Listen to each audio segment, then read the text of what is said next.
ہماری ریاست جموں کشمیر کے اندر چودھری انوار الحق سے پہلے دو وزیر اعظم اس ریاست کے اندر وہ وزارت عظمیٰ کی سیٹ پر بیٹھ چکے ہیں، وہ عبدالقیوم نیازی صاحب اور اس کے بعد تنویر الیاس صاحب، اور اس کے بعد تیسرے نمبر پر جناب اس وقت جو فی الحال جو ہمارے وزیر اعظم ہیں وہ چودھری انوار الحق صاحب ہیں۔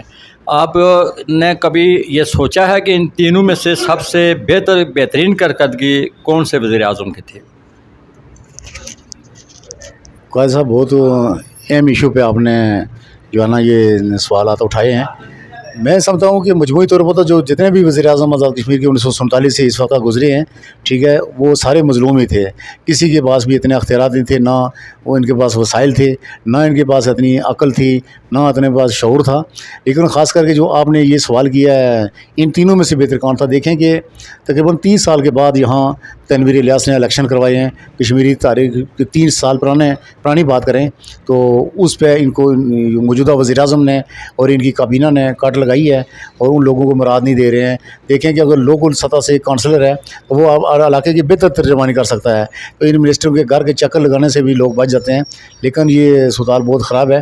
تو موجودہ جو کارکردگی کے لحاظ سے قیوم نیازی صاحب تھے، ان کو بھی کام بہتر تھا، بہتر کام کر رہے تھے۔ تو خاص کر کے کشمیر کی تاریخ میں سمجھتا ہوں کہ جو ایک نیا کام، نئی روح پھونکی ہے وہ تنویر الیاس نے پھونکی ہے۔ لیکن بدقسمتی سے ان کو اس مقام پر لے گئے ہیں کہ وہ ان کا واپسی کا راستہ نہیں رہا ہے۔ تو وہ ایک بڑے لیول کے آدمی تھے، تو ان سے کام لیا جا سکتا تھا، لیکن یہ قوم کی بدقسمتی ہے کہ ان سے انہوں نے کام نہیں لیا۔ تو جہاں تک بات ہے انوار الحق صاحب کی، تو یہ کافی عرصے سے سیاست میں ہیں، تو سیاست کے گور بھی سمجھتے ہیں، بہت اچھے طریقے سے سمجھتے ہیں، لیکن ان کے پاس تھا کچھ نہیں، بالکل بے بس تھے۔ تو ایک روپے کا بھی یہ فائدہ نہیں دے سکتے تھے عوام کو، تو اس وجہ سے یہ ان کی بھی بے بسی تھی، مظلوم تھے، یہ بھی کچھ کرنے کی پوزیشن میں نہیں تھے۔ تو دوسرا ان کی جو ناقص کارکردگی سامنے آئی ہے وہ یہی ہے کہ اگر معاملات ہینڈل کر لیتے تو نئی نسل کو اتنی معلومات اکٹھی نہ ہوتی، اتنا احتجاج نہ ہوتا، اور کافی نفرتیں بڑھی ہیں ہمارے دوسرے جو پاکستان کے لیے۔ یہاں بے شمار لوگ ہیں جو پاکستان کے نام لے کر جیتے ہیں، ان کے لیے جانیں قربان کر رہے ہیں۔ تو یہ موجودہ حکومت کے لیے خلاف چارج شیٹ ہے کہ ان لوگوں نے دوسرے نظریے کے حوالے سے انہیں کام کیا۔ جب ان کے پاس آپشن کوئی نہ ہو، آپ ان کو آٹا بھی نہ دیں، ان کو بجلی بھی نہ دیں، دیگر کوئی بھی سہولیات نہ دیں، اس وقت ان کے پاس مجبوراً جو ہے نا وہ خود مختاری والا آپشن موجود ہے، تو وہ لوگ وہاں ہی جائیں گے۔ تو اس وجہ سے اس موجودہ حکومت کے خلاف بھی میں سمجھتا ہوں کہ کوئی ایکشن لے لینا چاہیے ان لوگوں کو جو ان کو چلا رہے ہیں، جو ان پہ نظر رکھی ہوئی ہے۔ تو میں یہی میری رائے ہے کہ پہلے ان کا جو ہے نا پوسٹ مارٹم کیا جائے، تو آئندہ جو بھی لوگ ہیں ان کو اہلیت کا کوئی معیار رکھیں کہ اسمبلی میں جانے کے لیے اس کے پاس اہلیت کون سی آنی چاہیے۔ تو انوار الحق صاحب یہ پہلے وزیر اعظم ہیں آزاد کشمیر کے، جن کی اپنی پارٹی کوئی نہیں ہے۔ تو یہ جس طاقت پہ آئے ہیں، جس راستے سے یہ وزیر اعظم بنے ہیں، یہ پوری قوم کو پتہ ہے کہ کن آدمی نے ان کو یہاں بٹھایا ہے۔ تو یہ صورتحال انتہائی نازک ہے۔ اگر یہ عوامی آدمی ہوتے، عوامی کابینہ ان کے ساتھ ہوتی، تو یہ کبھی بھی اتنے لوگوں کو اکٹھا نہ کر سکتے تھے۔ تو بس یہی میری آپ سے بھی گزارش ہے کہ آپ اپنے جو معاملات ہیں چینل کے ہیں، عوامی شعور کو اجاگر کر رہے ہیں، تو ان میں بہت اچھی صورتحال ہے۔ تو خاص کر کے جو آپ نے دیگر سوال کیا تھا کہ جو آٹے کی تقسیم کا طریقہ کار ہے، یہ آٹے کا تقسیم کا طریقہ کار بھی میں سمجھتا ہوں کہ ان کے محکمے کو بھی نظر رکھنی چاہیے، اور جتنی بھی صورتحال ہے اس پہ گہری نظر رکھنی چاہیے۔ مقامی سطح پر جا کر کمیٹیاں بنائیں اور ڈیلروں کی ملک کو ڈیلوں کے رحم و کرم پر نہ چھوڑیں۔ تو ڈیلر آزاد ظاہر وہ اپنے مفاد کے لیے ہی کام کریں گے، اپنے رشتہ داروں کے لیے کام کریں گے، جو ان کے پاس، کیونکہ ہر ڈیلر کے پاس ایک اپنی دکان ہوتی ہے، وہ دکان چلانے کے لیے اپنے گاہکوں کو ہی ترجیح دیں گے۔ تو ایسا سسٹم بنائیں، محکمہ وہاں مقامی سطح پر جا کر ایک جو بی ڈی ممبران ہیں، کونسلر ہیں، ان سے بھی، اور عوامی سطح پہ اچھا خاصا لوگ شعور رکھتے ہیں، تو ان کو شامل کر کے یہ کمیٹی بنائیں اور چیک اینڈ بیلنس رکھیں، تاکہ خرابی پیدا ہی نہ ہو۔ جب خرابی پیدا ہو جاتی ہے تو پھر اس کو کسی نہ کسی طریقے سے حل ہی کیا جائے، کیونکہ حل ہونے سے لوگ یہ چین سے بیٹھیں گے نہیں۔ اس وجہ سے اس معاملات کو حل کریں۔ ٹھیک ہے جناب۔ اچھا وسیم رایا صاحب، کچھ لوگ آٹے پر سیاست کر رہے ہیں، کیا یہ آٹا جو ہے وہ سیاست سے بالا تر ہو کر لوگوں کو یہ آٹا دینا چاہیے، یا کہ اگر کوئی سیاستدان اگر کسی ملازم کو فون کرتا ہے اور فون کے ذریعہ کچھ لوگ ایسے ڈیلر بنے ہوئے ہیں جو ابھی تک ہوا میں ہیں، جن کا ہمیں کوئی معلوم نہیں ہے کہ وہ کون لوگ ہیں، ان کو آٹا دیا جاتا ہے۔ آپ اس حوالے سے کیا کہنا چاہتے ہیں کہ یہ جو سرکاری ملازمین ہیں آٹے سپلائی کے اندر، ان کو بہت زیادہ ڈسٹرب کیا جا رہا ہے، اور سیاستدان فون کے ذریعے جناب ہے کہ جو ڈیلروں کا حق ہوتا ہے، عوام کا حق ہوتا ہے، وہ کہیں اور آٹا چلا جاتا ہے، جس سے ڈیلر بھی محروم ہو جاتے ہیں اور عوام تک بھی آٹا پہنچنا بہت مشکل ہو جاتا ہے، کیونکہ بہت کم مقدار میں آٹا جب ڈیلروں کو ملتا ہے تو مسائل جو کہ تو ہی رہتے ہیں۔ تو اس کے حوالے سے آپ کیا کہنا چاہتے ہیں؟ دیکھیں کہ میں نے پہلے بھی آپ کو کہا تھا کہ یہ تقسیم کا جو طریقہ کار ہے نا، اس میں تھوڑی سی نظر رکھنی چاہیے۔ تو جو دیکھیں کہ کسی بھی سپلائی میں کام کر رہے ہیں تو یہ بہت زیادہ تقریباً 7ویں 8ویں اسکیل کے ملازم ہوں گے یا اس سے کم ہوں گے، اس سے اوپر نہیں جا سکتے یہ۔ تو جو انسپیکٹر ہے، فوڈ انسپیکٹر ہیں، وہ بھی ان کا اتنا بڑا اسکیل نہیں ہوتا، ان کو ذرا لیڈر ہی ہینڈل کر رہے ہیں۔ اگر ان کی بات سنیں گے نہیں تو ان کو نوکری سے بھی فارغ کر سکتے ہیں، دور دراز تبادلہ بھی کروا سکتے ہیں۔ تو ظاہر ہے یہاں ان کے گھر ہے، اس کے بعد ان کی فیملی ہے، یہاں بچے تو پڑھ رہے ہیں، تو ظاہر ہے اس کی ڈر کی وجہ سے وہ بھی اتنا ایکشن نہیں لے رہے ہیں۔ تو دوسرا یہ ہے کہ خاص کر کے جس جگہ میں رہتا ہوں، پنجڑا سپلائی کے اہلکار ہیں راجہ نصیر، ان سے بھی میری بات ہوئی ہے، تو انہوں نے کہا کہ یہ سیاست سے مکمل پاک ہے، اسے کوئی کٹ نہیں لگا سکتا، کوئی قید نہیں کر سکتا کہ یہ امیر آدمی کو دیں یا غریب آدمی کو دیں یا دکاندار اپنے گاہکوں کو دے۔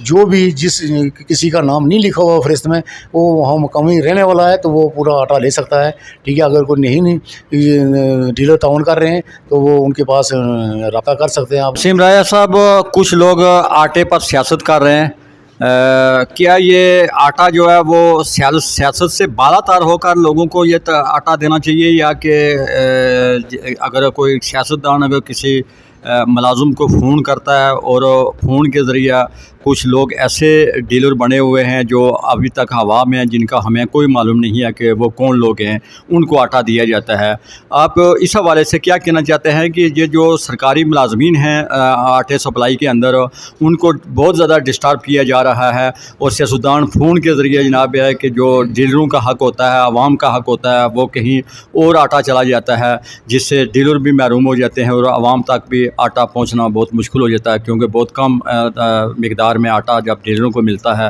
تو مسائل جو کہ تو ہی رہتے ہیں۔ تو اس کے حوالے سے آپ کیا کہنا چاہتے ہیں؟ دیکھیں کہ میں نے پہلے بھی آپ کو کہا تھا کہ یہ تقسیم کا جو طریقہ کار ہے نا، اس میں تھوڑی سی نظر رکھنی چاہیے۔ تو جو دیکھیں کہ کسی بھی سپلائی میں کام کر رہے ہیں تو یہ بہت زیادہ تقریباً 7ویں 8ویں اسکیل کے ملازم ہوں گے یا اس سے کم ہوں گے، اس سے اوپر نہیں جا سکتے یہ۔ تو جو انسپیکٹر ہے، فوڈ انسپیکٹر ہیں، وہ بھی ان کا اتنا بڑا اسکیل نہیں ہوتا، ان کو ذرا لیڈر ہی ہینڈل کر رہے ہیں۔ اگر ان کی بات سنیں گے نہیں تو ان کو نوکری سے بھی فارغ کر سکتے ہیں، دور دراز تبادلہ بھی کروا سکتے ہیں۔ تو ظاہر ہے یہاں ان کے گھر ہے، اس کے بعد ان کی فیملی ہے، یہاں بچے تو پڑھ رہے ہیں، تو ظاہر ہے اس کی ڈر کی وجہ سے وہ بھی اتنا ایکشن نہیں لے رہے ہیں۔ تو دوسرا یہ ہے کہ خاص کر کے جس جگہ میں رہتا ہوں، پنجڑا سپلائی کے اہلکار ہیں راجہ نصیر، ان سے بھی میری بات ہوئی ہے، تو انہوں نے کہا کہ یہ سیاست سے مکمل پاک ہے، اسے کوئی کٹ نہیں لگا سکتا، کوئی قید نہیں کر سکتا کہ یہ امیر آدمی کو دیں یا غریب آدمی کو دیں یا دکاندار اپنے گاہکوں کو دے۔ جو بھی جس کسی کا نام نہیں لکھا ہوا فہرست میں، وہ وہاں مقامی رہنے والا ہے تو وہ پورا آٹا لے سکتا ہے، ٹھیک ہے۔ اگر کوئی نہیں ڈیلر تعاون کر رہے ہیں تو وہ ان کے پاس رابطہ کر سکتے ہیں آپ، وہ تو ہر مدد کرنے کے لیے تیار ہیں۔ یہ ملازم حضرات وسیم راجہ صاحب یہ تھوڑے سے مجبور ہوتے ہیں، کیونکہ نام یہ نہیں کسی کا بتا سکتے، کیونکہ نام بتاتے ہیں تو ان کے لیے مسائل پیدا ہو جاتے ہیں، اس لیے یہ نہیں کسی کو کہتے کہ جناب ہے کہ یہ آٹا جو ہے وہ سیاست سے بالا تر ہو کر تقسیم ہو رہا ہے۔ تو بہرحال ہے کہ میں ایک اور آپ سے ایک چھوٹا سا سوال کرنا چاہتا ہوں کہ عوامی ایکشن کمیٹی نے ریاست کے اندر جو انسانی حقوق کے لیے بہت بڑا اہم کردار ادا کیا، اور عوام بھی ان کے ساتھ شانہ بشانہ ان کے ساتھ چلتی رہی، جس سے ریاست جموں کشمیر کے عوام کو کچھ فائدے بھی پہنچ گئے، لیکن ایک جو مسئلہ جو باقی رہ گیا ہے وہ یہ ہے کہ جموں کشمیر کے اندر آٹے کے اندر جو کٹ لگا ہوا ہے ابھی تک جناب ہے کہ وہ بحال نہیں ہو سکا۔ اس کے اوپر آپ کیا کہنا چاہتے ہیں کہ عوامی ایکشن کمیٹی کو اس کے اوپر بھی نوٹس لینا چاہیے تھا، اور اس کٹ کو بحال کروانے میں ابھی تک جناب ہے کہ گورنمنٹ بھی، حکومت بھی ناکام ناکام ہے اور ادارے بھی ناکام ہیں. عوامی ایکشن کمیٹی یہ لوگ بہتر طریقے سے کام کروا سکتے ہیں. کیا آپ کیا کہنا چاہتے ہیں؟ دیکھیں کہ عوامی جو ایکشن کمیٹی ہے اس وقت بھی انہوں نے یہ جب مطالبات منظور ہو رہے تھے تو اس وقت بھی یہ مطالبات شامل کر سکتے تھے کہ کوٹے میں اضافہ کیا جائے. ٹھیک ہے، خاص کر کے میں سمجھتا ہوں کہ وہ جو پونچھ ہے تو وہاں تو تقریباً سوتال ٹھیک جا رہی تھی، وہاں آٹے کی تقسیم کا جو وافر مقدار میں تھا. لیکن یہاں جو کوٹھی ہے میرپور ڈویژن ہے تو اس میں تھوڑی سی پرابلم تھی. تو یہ 1900 تقریباً یہ پنجرہ سپلائی سزاوا کی بات کر رہے ہیں، یہ 80 کے قریب بنی ہے، یہ قائم ہوئی ہے. تو اس وقت جو آبادی تھی وہ بہت کم تھی، آبادی کا جو تناسب تھا وہ بہت ہی کم تھا. تو اس حساب سے ابھی تک وہی کوٹا مل رہا ہے. تو دیکھیں آپ آبادی کتنا اضافہ ہو چکا ہے آبادی میں. تو بالکل جو ویران علاقے تھے وہاں بھی جو ہے نا بستیاں آباد ہو چکی ہیں. تو اس میں سمجھتا ہوں کہ یہ جو موجودہ سیٹ اپ ہے، موجودہ طریقہ کار ہے، یہ اپ ڈیٹ کریں اس ساری سوتال کو تو ساری سوتال کنٹرول ہو سکتی ہیں. 1980 اور یہ دیکھیں کہ کتنا ٹائم گزر چکا ہے. اس وقت کی جو آبادی تھی اب وہ آبادی میں بھی بہت فرق آ گیا ہے. تو اس وجہ سے تھوڑا سا اگر میں سمجھتا ہوں کہ محکمہ اس پہ توجہ دے. اگر کوٹے پہ اضافہ کیا جائے تو شکایت ہوتی ہی نہیں ہے. ظاہر دکاندار خود تو نہیں کھائیں گے اتنا آٹا، گاہکوں کو ہی دیں گے. تو یہ ڈیلر ہیں تو وہ گاہکوں کو ہی دیں گے. تو اس وجہ سے اگر کوٹے میں اضافہ کیا جائے تو یہ سارے خاص کر کے آٹے کے مسائل جو ہیں یہ 100% حل ہو سکتے ہیں. وسیم راجہ صاحب، مجھے یہ بتائیں کہ عوامی ایکشن کمیٹی 11 مئی کو انسانی حقوق کے لیے مظفر آباد کی طرف انہوں نے رخ کیا اور وہاں پہنچنے سے پہلے پاکستان گورنمنٹ نے کچھ نوٹیفیکیشن جاری کیے آٹے کے حوالے سے اور اس کے بعد بجلی کے حوالے سے.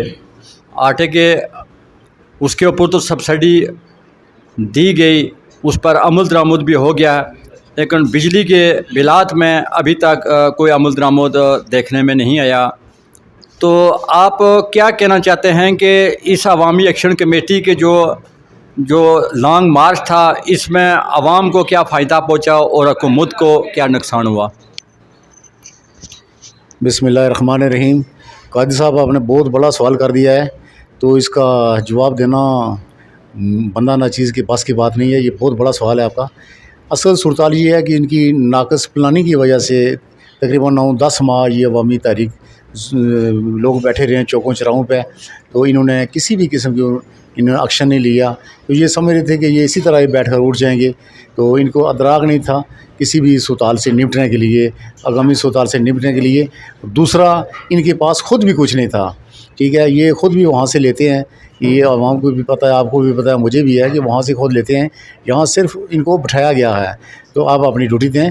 اس کے بعد یہ اتنی بڑی مزدوری دے نہیں سکتے تھے، تو ورنہ یہ پہلے بھی مسائل حل ہو سکتے تھے. تو وزیر اعظم صاحب جب مختلف جگہوں پہ گزرتے تھے تو لوگ ان کے جو ہے نا اس طرز کے اشارے دے رہے تھے. تو انہوں نے کسی بھی قسم کی کوئی خاطر خواہ نہیں سمجھا. انہوں نے سمجھا کہ میں آزاد کشمیر کے لائف ٹائم کا وزیر اعظم ہوں. ان کو نہیں پتہ کہ حکومتیں آتی جاتی رہتی ہیں اور بڑی بڑی حکومتیں بھی جو ہے نا وہ نظر نہیں آئیں عوام کو. تو جہاں تک یہ سوال ہے کہ عوامی تحریک کو کیا فائدہ ہوا اس تحریک کو، تو یہ ایکشن کمیٹی نہیں تھی بلکہ پوری کشمیری قوم کی ایک آواز تھی. تو انہوں نے سوائے حکومتوں کے چند ایک آدمی کے، یوں سمجھ لو کہ 50-60 آدمی ہوں گے، ان کو چھوڑ کر باقی تمام پوری قوم کی حمایت حاصل ہوئی ہے. یہ 1947 کے بعد یہ کشمیر کا پہلا چانس ہے کہ یہ عوام اٹھی ہے. تو دوسرا، حکومت کو جو نقصان ہوا ہے یہ آنے والے وقتوں میں نقصان ہوگا.